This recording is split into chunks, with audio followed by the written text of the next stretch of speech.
বাংলাদেশের আগামী জাতীয় নির্বাচন নিয়ে কিন্তু আলোচনা সমালোচনার শেষ নেই। একদিকে যেমন একটা আশার পরিবেশ তৈরি হয়েছে, তেমনি অন্যদিকে কিন্তু বেশ কিছু বড় বড় চ্যালেঞ্জও রয়েছে। তো চলুন আজকের এই পর্বে আমরা এই দুটো দিকই একটু চুলচেরা বিশ্লেষণ করে দেখি।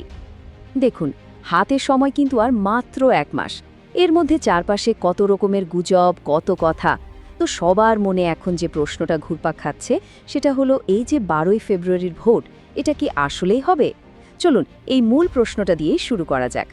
তো এত সব জল্পনা কল্পনার পরেও বিশেষজ্ঞরা কিন্তু বেশ জোর দিয়েই বলছেন, হ্যাঁ, নির্বাচন হচ্ছে। তাদের মতে পরিস্থিতি যাই হোক না কেন, এই মুহূর্তে নির্বাচন থামিয়ে দেওয়ার মতো কোনো কারণ নেই। আচ্ছা, তাহলে প্রশ্ন আসতেই পারে যে এই যে একটা আশার কথা বলা হচ্ছে, এই প্রবল আশাবাদের ভিত্তিটা আসলে কি? মানে কিসের ওপর ভর করে তারা এতটা নিশ্চিত? চলুন আমরা বরং সেই কারণগুলি একটু খতিয়ে দেখি। প্রথমেই যে বিষয়টা চোখে পড়ছে সেটা হলো দলগুলোর অংশগ্রহণ। দেখুন, দেশে নিবন্ধিত রাজনৈতিক দল আছে 60টা। তার মধ্যে 51টা দলই কিন্তু এবারে নির্বাচনে আসছে। এটা কিন্তু বেশ বড় একটা সংখ্যা, আর এই ব্যাপক অংশগ্রহণকেই সবচেয়ে বড় ইতিবাচক দিক হিসেবে দেখা হচ্ছে।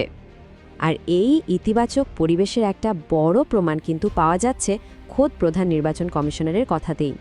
তিনি যা বলছেন তার সারমর্ম হল, অতীতে মনোনয়নপত্র জমা দেওয়ার দিন রীতিমতো সহিংসতা হতো, কিন্তু এবার পুরো ব্যাপারটা হয়েছে একদম শান্তিপূর্ণভাবে। কোথাও কোনো গোলমালের খবরই পাওয়া যায়নি।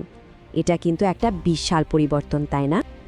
আর শুধু যে নির্বাচন কমিশন বলছে তাই নয়, যারা নির্বাচন ব্যবস্থা নিয়ে কাজ করেন, যেমন ধরুন ডক্টর বদিউল আলম মজুমদার, তিনিও কিন্তু 100% আশাবাদী। তার মতো হলো, যত গুজব বা ভয়ভীতি ছড়ানো হোক না কেন, নির্বাচনটা ঠিক সময় হবে। এই আত্মবিশ্বাসটা কিন্তু বেশ গুরুত্বপূর্ণ। কিন্তু একটা কিন্তু তো থেকেই যায়, তাই না? এই যে এত আশার কথা আমরা শুনলাম, এটাই কিন্তু পুরো চিত্র না। এর একটা উল্টো পিঠও আছে। আর সত্যি বলতে পথটা মোটেও সহজ নয়। নির্বাচন কমিশনের সামনে বলতে গেলে একেবারে পাহাড় সমান চ্যালেঞ্জ অপেক্ষা করছে। তো চলুন এখন সেই চ্যালেঞ্জগুলো নিয়েই কথা বলা যাক। একটা সফল নির্বাচনের পথে ঠিক কি বাধা দাঁড়িয়ে আছে? দেখুন, চ্যালেঞ্জের তালিকাটা কিন্তু বেশ লম্বা। প্রথমেই ভাবুন আইন শৃঙ্খলার কথা। ওখানে যে ছোটোখাটো সহিংসতা হচ্ছে, সেটার মধ্যে পুরো দেশের নিরাপত্তা ধরে রাখা, এটা একটা বিরাট কাজ। তারপর আসছে লেভেল প্লেয়িং ফিল্ডের বিষয়টা, মানে সব প্রার্থীকে সমান সুযোগ দেওয়া। এটা নিশ্চিত করা কিন্তু খুবই কঠিন। এর সাথে যোগ করুন পিসি শক্তির ব্যবহার ঠেকানো, মানে ভয় দেখে ভোট আদায়ের চেষ্টা বন্ধ করা। আর আছে রাজনৈতিক গুজব, সেটার মোকাবেলা তো করতেই হবে। এই প্রত্যেকটা জিনিসই কিন্তু সুষ্ঠু নির্বাচনের জন্য অত্যন্ত জরুরি। এই যে চ্যালেঞ্জগুলোর কথা বললাম, এগুলো তো কম বেশি সব নির্বাচনেই থাকে, কিন্তু 2026 সালের নির্বাচনে এমন একটা চ্যালেঞ্জ আছে যা এর আগে কখনো ছিল না। একেবারে নতুন একটা বিষয়, আর সেটা হলো দ্বৈত নির্বাচন।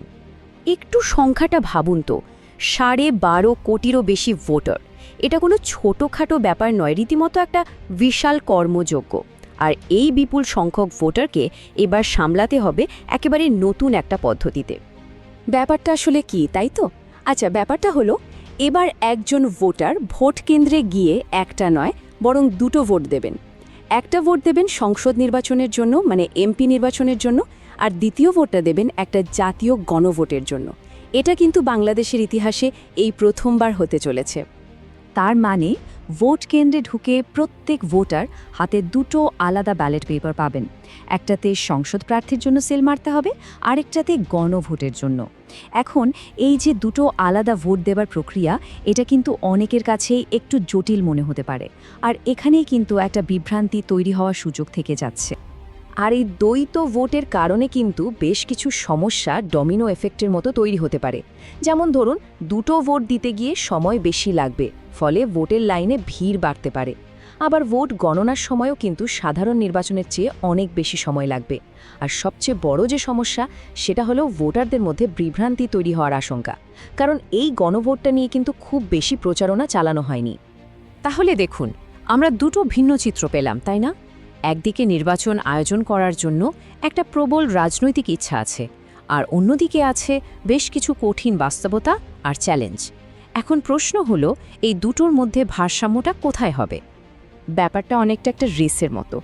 একদিকে চালিকা শক্তি হিসেবে কাজ করছে শক্তিশালী রাজনৈতিক ইচ্ছা, প্রায় সব দলের অংশগ্রহণ আর সরকারি বেসরকারি সমর্থন, আর অন্যদিকে প্রতিবন্ধক হিসেবে দাঁড়িয়ে আছে বিশাল সব বাস্তব চ্যালেঞ্জ, এই যে অভূতপূর্ব লজিস্টিক্যাল বাধা আর নিরাপত্তা নিয়ে উদ্বেগ। শেষ পর্যন্ত এই রেসে কে জিতবে সেটাই এখন দেখার বিষয়। তো সব কিছুর শেষে একটা প্রশ্ন কিন্তু থেকেই যায়, একটা সফল নির্বাচন বলতে আমরা আসলে কি বুঝব?